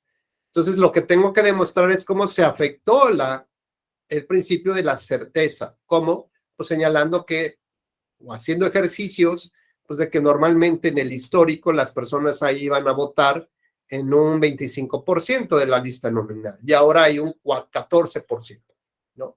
Pues eso habla de que hubo algo que pasó y que además el porcentaje de votación en otras casillas similares, pues es igual como de un 22, 27%, tal, y esta casilla sale de esos márgenes comunes, pues significa que algo realmente pudo haber pasado y que pudo haber afectado la certeza. Y como dice Jonathan, la gente no sabía a dónde tendría que ir a votar. Pero el hecho de que la casilla tenga una votación más alta que las otras o igual que las otras, aunque no se establezca la causa que justifique el movimiento, pues eso no podemos considerar que afecta el valor o el principio de la certeza. Adelante, José Guillermo, por favor.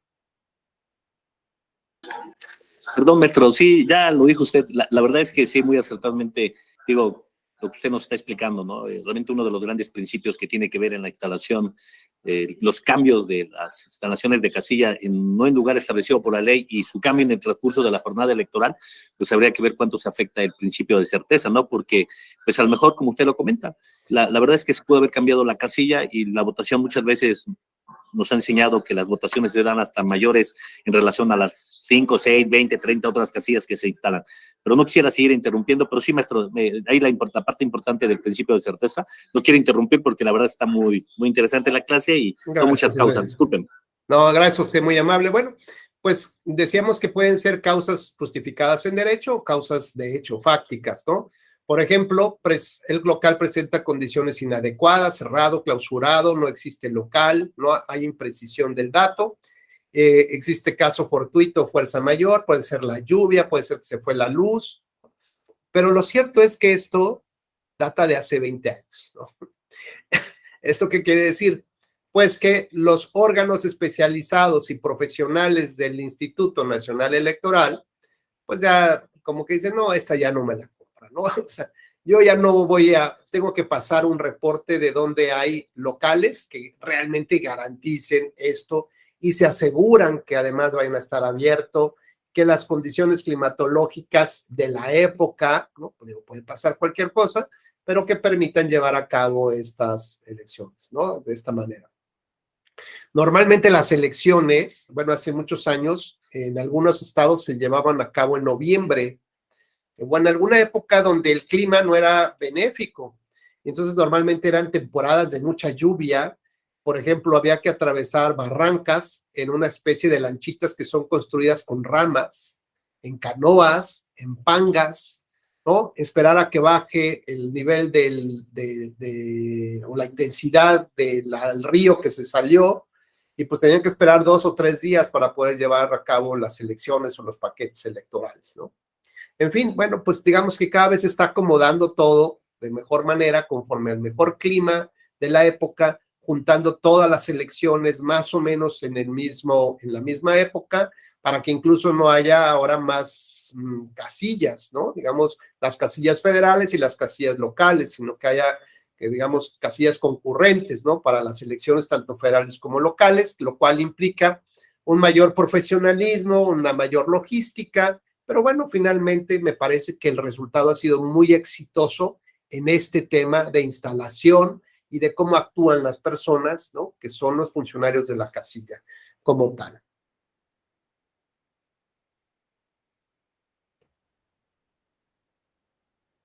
Lo que nos platicaba Jonathan, lo que se busca es Pues demostrar, quien quiere anular, tiene que demostrar que hubo una confusión en el electorado. ¿Cómo logramos acreditar esa confusión? Bueno, puede ser de manera aritmética, podría ser como, pues a través de este histórico de resultados de la casilla, para demostrar que normalmente votaban tantos y ahora no votaron. Y eso pudo haber generado confusión. ¿Qué otra cosa pudo haber pasado para probar la confusión? Pues ahí se los dejo a su creatividad, ¿no? Si el porcentaje de votos es más o menos similar a la región, pues podríamos decir que normalmente, bueno, que no hubo una confusión en términos aritméticos.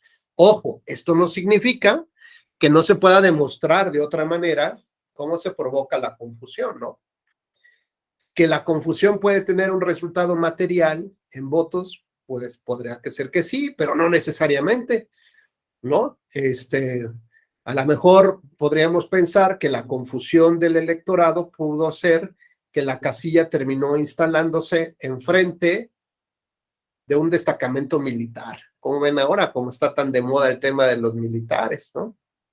O que la casilla se instaló enfrente de la casa, pues, de los huachicoleros, o donde saben que ahí tienen metidas a unas 3, 4 personas ahí guardaditas, ¿no? En algún sótano.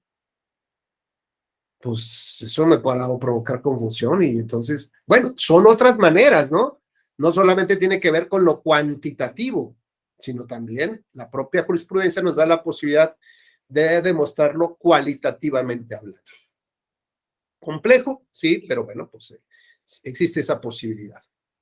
El segundo, o la causal B, está relacionada con la entrega del paquete electoral una vez que cierra la casilla. Ya dijimos que ya votó las personas a partir de las 8 de la mañana hasta las 6 de la tarde. Y si llegada a esa hora todavía hay personas formadas en una lista, digamos en una fila, pues se les entregará como una fichita, ¿no? Decir, bueno, pues hasta aquí llegaste, hasta aquí son las 6, el último de estos son todos los que pueden votar. Terminado ese ejercicio del sufragio, viene justamente, primero que nada, un respiro. Ya terminamos, ¿no? Ahora sí, nos organizamos, comemos una tortita, el tamalito, el refresquito, platicamos las incidencias y ahora sí iniciamos los trabajos de apertura de las urnas. Y entonces viene la clasificación, que es el escrutinio y el cómputo de los votos, ¿no? Ya cuando terminamos, cerramos, metemos las boletas de cada una de las elecciones en un sobre especial con las cintas que garantizan la cadena de custodia de esos votos con las protecciones debidas y entonces lo remitimos a la autoridad electoral. Anteriormente, todos los presidentes de las casillas iban acompañados con los representantes de las mismas y llevaban el paquete electoral a la autoridad, ya sea donde se concentraba, ya sea a la autoridad municipal electoral o a la distrital o a la estatal.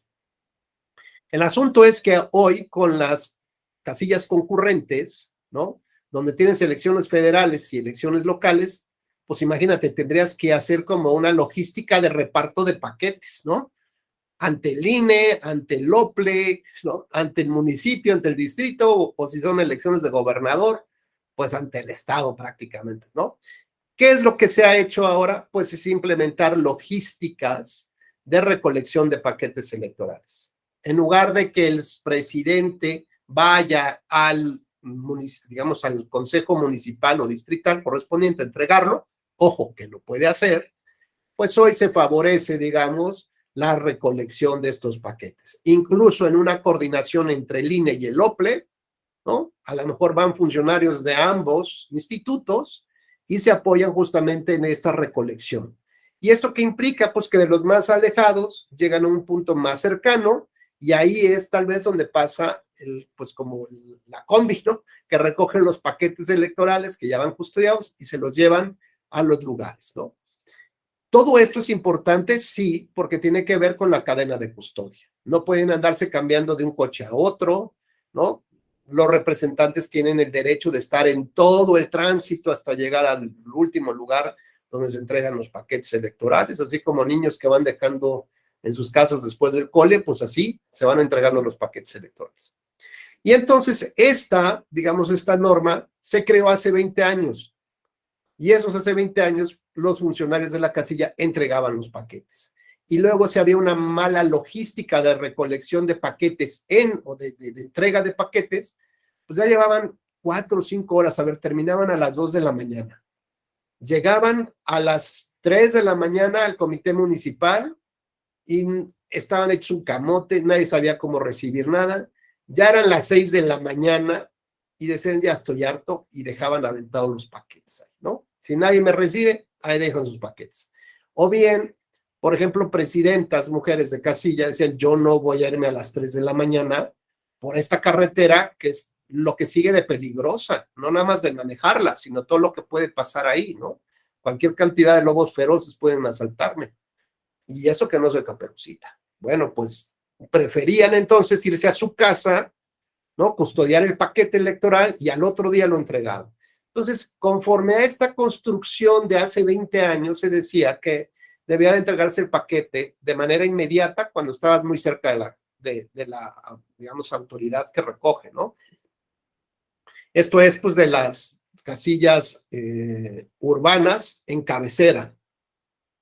Y 24 horas, pues aquellas que, dentro de las 24 horas, aquellas que eran casillas urbanas, pero fuera de la cabecera. Y las casillas rurales, pues ya tenías otro lapso más, ¿no? Porque justamente tenías que esperar a que bajara la afluencia del río, que te pudieran transportar en la panga, ¿no? Que no te ahogaras y que libraras ahí el paquete electoral, en fin. Bueno, pues lo cierto es que cada vez estamos viendo que estas causas de nulidad van a pasar al museo de las nulidades, ¿no? Ya es muy difícil ver que en realidad se pueda anular una votación por estas causas. Insisto, esta es nuestra historia, que todavía no tenemos estas reminiscencias, pero hoy incluso anular una casilla, la votación, perdón, por un cambio de casilla, pues es prácticamente imposible, ¿no? Algo verdaderamente extraordinario debería de suceder para que eso pasara. Igual lo mismo con los tiempos de entrega de los paquetes electorales. Si a lo mejor el paquete electoral se entregó fuera de estos plazos legales, pues mientras el paquete electoral venga garantizado con su sello, con sus documentos oficiales, ¿no?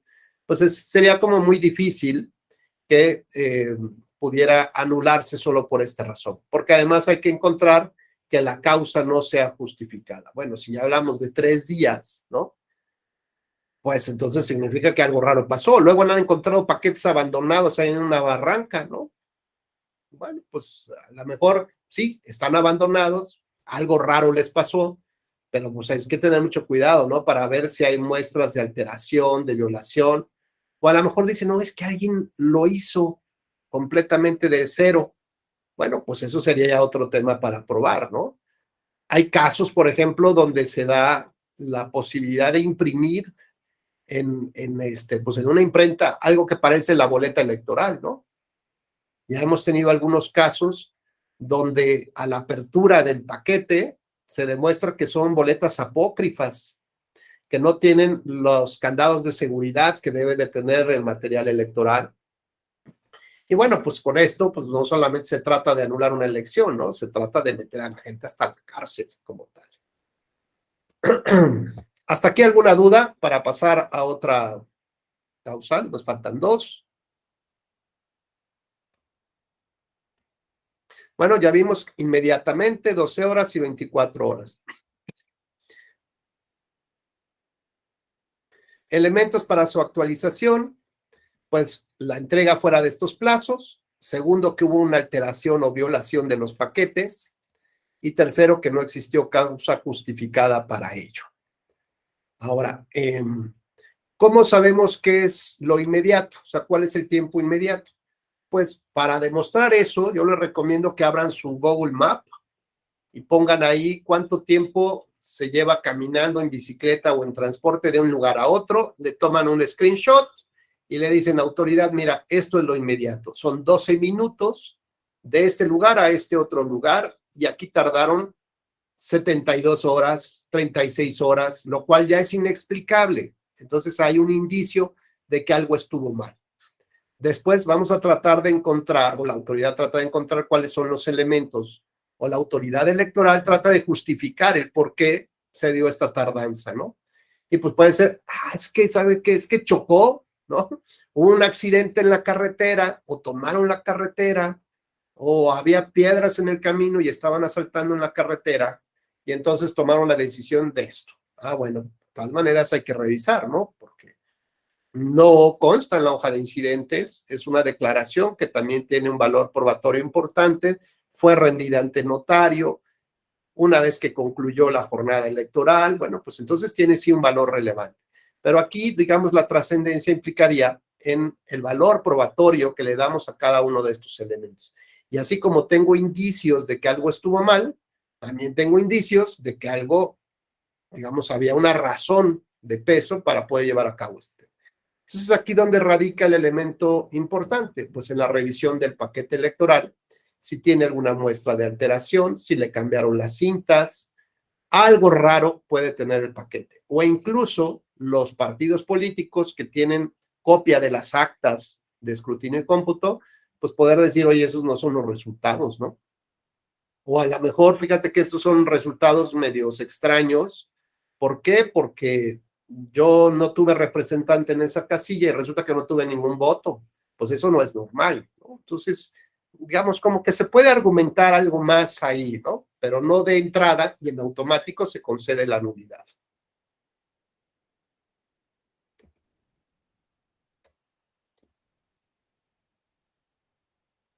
Tercero, realizar sin causa justificada el escrutinio y cómputo en local diferente al determinado. Bueno, pues donde se recibió la votación, en teoría, ahí tiene que al término de la votación debe realizarse el escrutinio y cómputo. No obstante eso, como a veces ya las situaciones fácticas de donde se desarrolla la votación o donde se instala la casilla, pueden conducir a que la gente se ponga muy grosera, brava, que esté presionando, ¿no? Que ya quieren los resultados y ya empezaron con sus porras y ya ganamos, y no ganamos, y hubo fraude y se empiezan a empujar y llega la policía. Entonces, las autoridades no saben que aquí en la calle no podemos llevar a cabo el escrutinio de cómputo. Vamos a la oficina del director, está aquí adentrito, ¿no? Al salón determinado, no aquí en el patio. Vamos al salón. Bueno, ese movimiento implica que el escrutinio y cómputo se lleva a cabo en un local diferente, local, no en una dirección diferente, ¿no? Bueno, pues ahí se puede justificar en la hoja de incidentes, ya no había luz, empezó a llover, había mucho viento, etcétera, etcétera, etcétera, y decidimos que íbamos a la oficina del director a llevar a cabo el escrutinio y cómputo, ¿no? Pero puede ser que los partidos digan, sí, canijos, pero se fueron solitos. Dijeron iban al baño, que iban por cigarros y ya regresaron con las actas y con un chamaco ahí. No invitaron a los representantes. Bueno, pues entonces eso sí habla de que algo malo hicieron el presidente y el secretario y sobre todo siempre acompañados por la presencia de uno de los representantes de un partido político, ¿no? Bueno, pues eso se puede demostrar. A ver, dime dónde me invitaste, cuándo me invitaste. Si yo no firmé las actas es porque yo no estuve ahí y además me negué y presenté un escrito de protesta en contra de estos resultados y la manera como se operó. Bueno, pues ahí sí hay verdaderos elementos, ¿no? Para poder demostrar que se violentó el principio de certeza. ¿De qué dependerá? Bueno, pues de la justificación. Y como son autoridades en el ejercicio pleno de sus atribuciones, lo que ellos pongan en la hoja de incidentes tendrá un valor probatorio muy importante. ¿Esto qué significa? Que quien denuncia, pues debe de tener más elementos como para poder probar que no fueron convocados, ¿no? Que la ausencia de esas firmas implicó la no convocatoria a los demás representantes o que se negaron, por ejemplo, a recibirlos, a abrir las oficinas, a que pudieran permanecer en ese lugar para verificar, pues, que esos resultados sean los correctos, ¿no? ¿Podría dar lugar a la nulidad de inicio? Sí, pero también podría dar lugar a la apertura del paquete y revisar qué fue lo que pasó, ¿no? Realmente si corresponden los resultados o no. Y bueno, pues avanzaremos a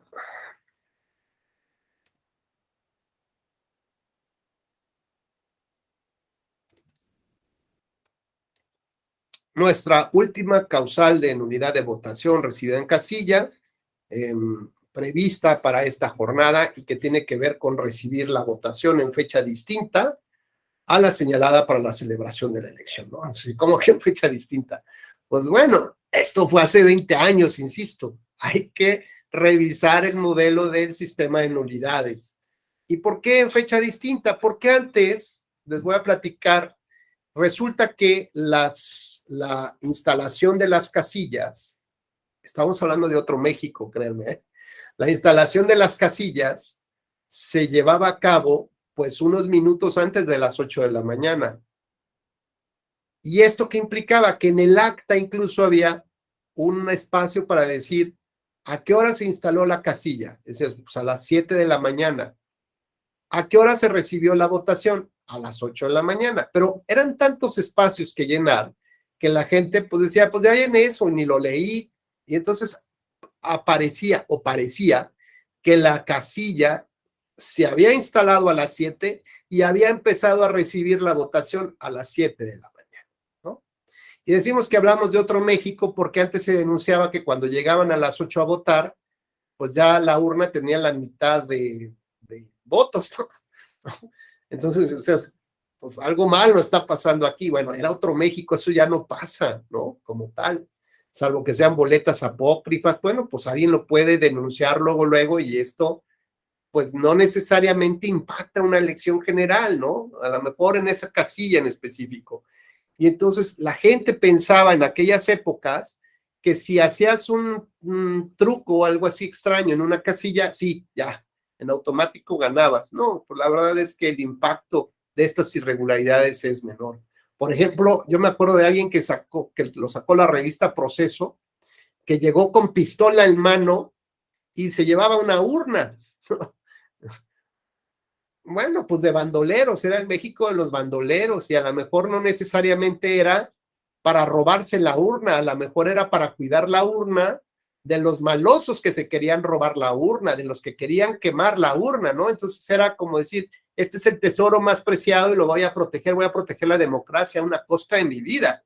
Y saco mi pistola para dispararle a todo aquel que quiera afectar la voluntad de los ciudadanos. Las historias que se construyen sobre los hechos pueden ser distintas, ya lo hemos visto, ¿no? O se la quería robar o quería protegerla, no lo sabemos. Lo cierto es que esa imagen dio la vuelta en todas las revistas Proceso a nivel nacional. ¿Qué sucede entonces ahora? Bueno, pues que recogiendo todas estas experiencias antiguas, ya de museo, pues evidentemente se fueron modificando los formatos de las actas.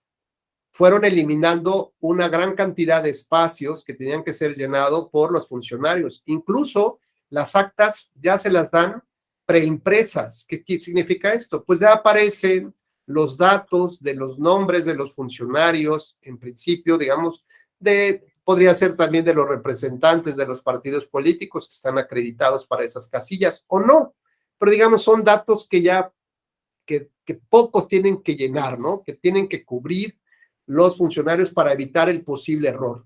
¿Cuándo va a terminar esto? Bueno, pues cuando tengamos el voto electrónico, ¿no? Definitivamente. Cuando tengamos la urna electrónica o el voto electrónico, transitaremos a otro espectro de nulidades de votación, que ya tendrá que ver con el hardware, con el software, con cómo quién manipula, ¿no? Con inteligencia artificial o con, no sé, con las nuevas tecnologías, cómo logran abrir los candados de fuga de información, qué puede subir información, qué pueden alterarla. Justo lo que pasó en Bolivia, ¿no? Buena parte, digamos, de la integridad electoral o este concepto de integridad electoral tenía que ver, fíjense, con la cadena de custodia de la información. ¿Esto qué significa? Que cuando termina la jornada electoral y se llenan las actas, esa información se tiene que subir al PREP, al programa de resultados preliminares. ¿Quién la sube? Bueno, pues seguramente la suben no desde la casilla, la suben desde los lugares donde se concentran las actas. Y ahí van metiendo los datos. Conforme van llegando los paquetes electorales al comité respectivo, ahí hay funcionarios que van subiendo la información a un sistema de resultados preliminares. Ahora, después de que se sube la información, pues la logística y el sistema debe señalar cuáles son los tramos de responsabilidad. Es decir, ¿estas mismas personas pueden bajar algún acta? No, ellos nomás tienen derecho a subir información. Oye, pero si está ilegible, bueno, suben el acta ilegible, ¿no? Ilegible y suben el acta. O simplemente no llenan. Bueno, habrá otro momento donde alguien revisa esta información, corrobora con las fotocopias o las capturas de pantalla, ¿no? O de fotografías de las actas que le van llegando por otro lado y revisa o coteja que los resultados que se están subiendo, que la información sea la correcta. Pero si hay algo que es incorrecto, esa segunda persona a lo mejor tendrá una llave especial para bajar actas que estuvieron mal capturadas, que están ilegibles y que el capturador dijo, no, póngale 200 votos y en realidad era 20 votos. Entonces la baja o corrige. Es decir, hay una segunda etapa de alguien que tiene una llave maestra para bajar información, para modificar información, etc. Y seguramente en la cadena, ¿no?, del sistema habrá otros que tengan otros accesos y otras llaves maestras, ¿no? Hasta que llegue a la publicación, de la difusión, digamos, de todos los resultados y cómo se están moviendo. Bueno, lo que encontraron los expertos de la OEA fue que en estos servidores que tienen, donde fluía la información, había servidores de respaldo. Por si alguien hackeaba, se iba la luz. Si algo que pasaba, entraba este servidor espejo de respaldo de información. Pues resulta que en estos servidores había un tercer servidor. Y este tercer servidor no había registro de quién lo operaba, qué actividades llevó a cabo ahí, cuáles eran sus lineamientos. Nadie sabía nada. Es decir, por ahí podía generarse fuga de información y no solo eso. Por ahí podía alterarse también la información. Después se encontraron actas falsificadas, ¿no? Y una serie de elementos que en su conjunto determinaron que eso es una mala práctica, derivada ¿desde dónde? Desde la propia autoridad electoral. Por eso, tanto de la autoridad electoral como de la empresa que se contrató, ¿quién terminó bajando qué actas? ¿Quién sabe? ¿Quién terminó validando qué datos? ¿Quién sabe? Eso, aunado a muchas otras cosas, ¿no? La integridad electoral tiene que ver con el análisis de las leyes electorales. Tiene que ver con esta posibilidad de que no se reformen las leyes 90 días antes para alterar, ¿no?, los procesos de manera sustancial en favor de alguien. Tiene que ver con las autoridades autónomas independientes, con la jurisprudencia. Es decir, tiene que ver con el sentido común que debe de tener una selección, ¿no? Con lo ordinario que debería de pasarnos como sociedad en unas elecciones. Y esto, al final de cuentas, termina siendo dictaminado y dice, aquí hay malas prácticas que afectaron no solamente el proceso electoral, sino que dañan la democracia en su conjunto y a la democracia participativa. Y con eso fue suficiente, miren, para que Evo Morales no fuera presidente por un nuevo periodo en Bolivia, a través de la integridad electoral. Adelante, José Guillermo, por favor. Sí, sí, maestro. Y yo también recordaré que al principio del diplomado había un compañero que hacía manifestación donde a lo mejor, pues en esta reforma que se dio, donde el INE asume varias actividades que eran propias de los soples, pues yo hablaré por lo que me ha tocado vivir. Me parece que por ahí hay algún compañero del diplomado de Puebla.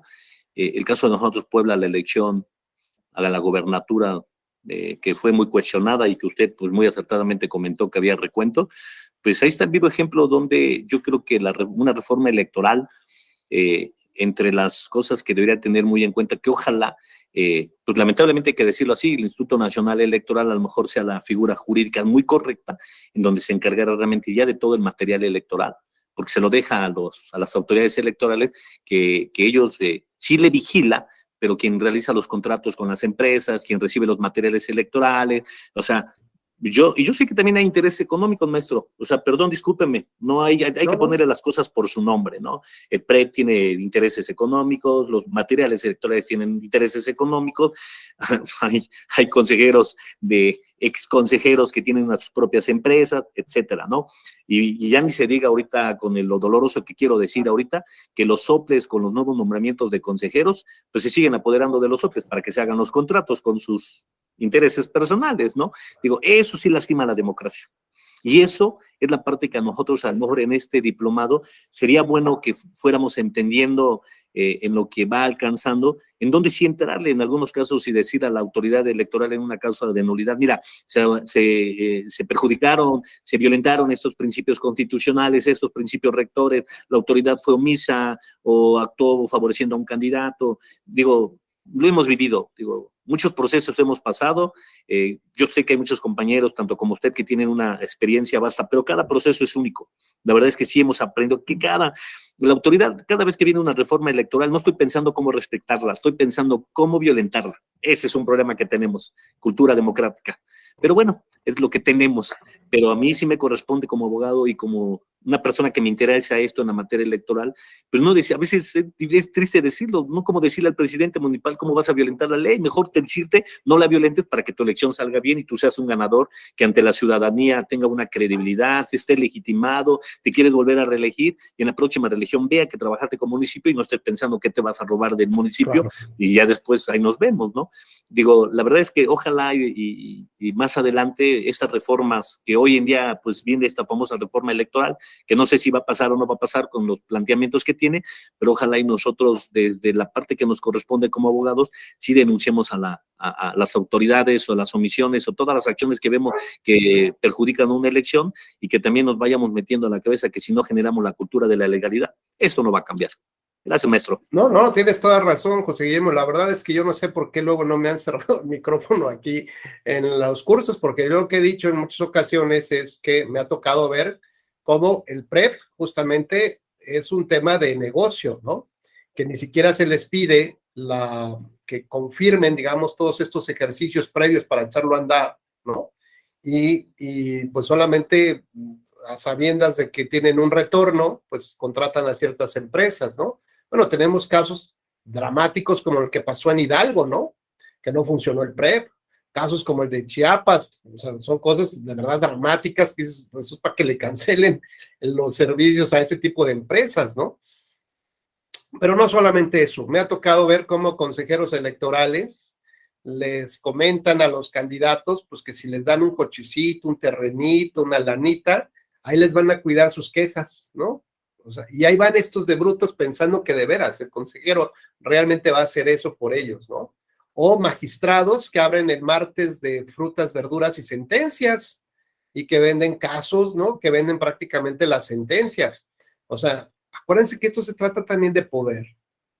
Y no necesariamente nos quejamos de candidatos y de partidos, pero también habría que ver qué intereses hay en el tema de los nombramientos de los consejeros electorales, en los magistrados electorales. O sea, no solamente se trataba de quitárselos de las manos a los diputados, ¿no?, locales, sino hay que ver, por lo menos, hacer un análisis del patrimonio de los consejeros cuando entraron y cuando salieron, ¿no?, de sus familiares más cercanos, por ejemplo, y en función de ello, pues ver, ¿no? Adelante, José Guillermo, muy concreto porque ya estamos sobre el... Pues sí, maestro, yo creo que esta nueva reforma también, ya sacar de las manos, se pensó que la reforma constitucional darle al Instituto Nacional Electoral los nombramientos de los consejeros, iba a darle certeza a los procesos electorales, y perdón, Puebla, nuevamente, le estuvieron cuestionando al Instituto Nacional Electoral, 3 consejeros que podrían generar problemas porque tenían vínculos muy cercanos al gobernador, y lamentablemente, pues ahí está nuestra última elección, o nuestra penúltima, porque la última ya no tiene nada que ver. Pero sí, maestro, efectivamente, sí hay que entrar, ojalá y llegue el momento en que esto ya se corrija, porque si no, pues ahí vamos a tener este problema precisamente a las causas de nulidad, que nos va a seguir dando mucho de qué hablar. Muchas gracias, Guillermo. Bueno, pues, a ver, mi última reflexión es lo siguiente. Se requieren estándares probatorios diferenciados a fuerza. Segundo, si la autoridad no los tiene establecidos, los litigantes tienen que pedírselo. Dime con qué estándar probatorio estás juzgando o vas a analizar este caso. Si no lo establece el juzgador, eso puede impugnarse y se puede justificar en términos de valores y principios, ¿de acuerdo? ¿Qué tipo de estándar debería de utilizarse? Tercero, tenemos que apoyarnos entre todos y darle un nuevo valor a la democracia. Vean la relevancia que tiene y la historia latinoamericana nos recuerda la gravedad de no tener una democracia sana, digamos. O sea, bueno, imaginen dónde estaríamos. Y el último punto, pues que tiene que ver ya con el sistema de nulidades. Esto ya está en el museo. Esto, digamos, nos debe de llevar a José Guillermo y todos los que se dedican a esta materia a tener una mentalidad diferente, desde cómo analizar nuevas irregularidades o tal vez transitar del sistema de nulidades a la integridad electoral.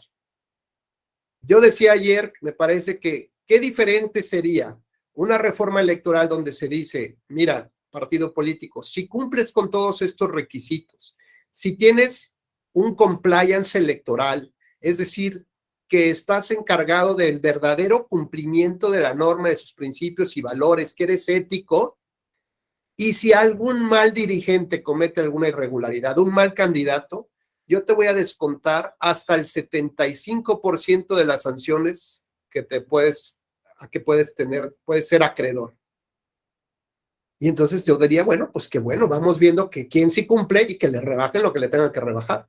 Y no de entrada que todos ya tengan un tope máximo de multa de hasta un 25% de sus administraciones mensuales. Porque eso implica, sigue violando la ley. Y el mensaje que le das a los ciudadanos es, pues es el sistema de los corruptos, es el sistema que se protege, es el sistema de los poderosos, y mientras nosotros, como sociedad, ¿dónde quedamos? Pues así que hay que pensar en nuevas formas de replantear la democracia, lo que afecta a la democracia. De veras, analicen estos temas de la integridad electoral, el compliance electoral. Ya tengo algunos artículos escritos sobre esta materia.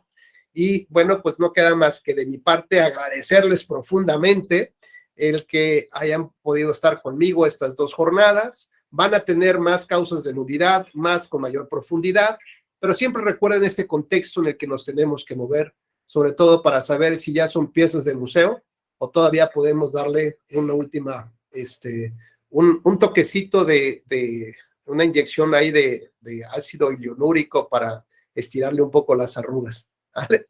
Bueno, les recuerdo mi red social en Twitter como @Rubén Becerra, RB de Victoria, @Rubén Becerra, RB de Victoria, donde me encantaría escuchar sus aportaciones, sus estudios, todo lo que ustedes quieran comentar. Siempre los sigo a todos, ¿no? Y además también los retuiteo mucho. Así que bueno, pues les deseo que tengan un excelente día. Cuídense mucho. Gracias. Un fuerte abrazo, maestro. Gracias. Gracias, compañeros. Nos vemos, Gracias, maestro. Jesús. Buen día. Gracias, Carla. A las 2 Carlas. Gracias, Héctor. Gracias. Nos vemos, Abrazo, Jonathan. maestro. Igualmente, abrazo para ustedes. Gracias.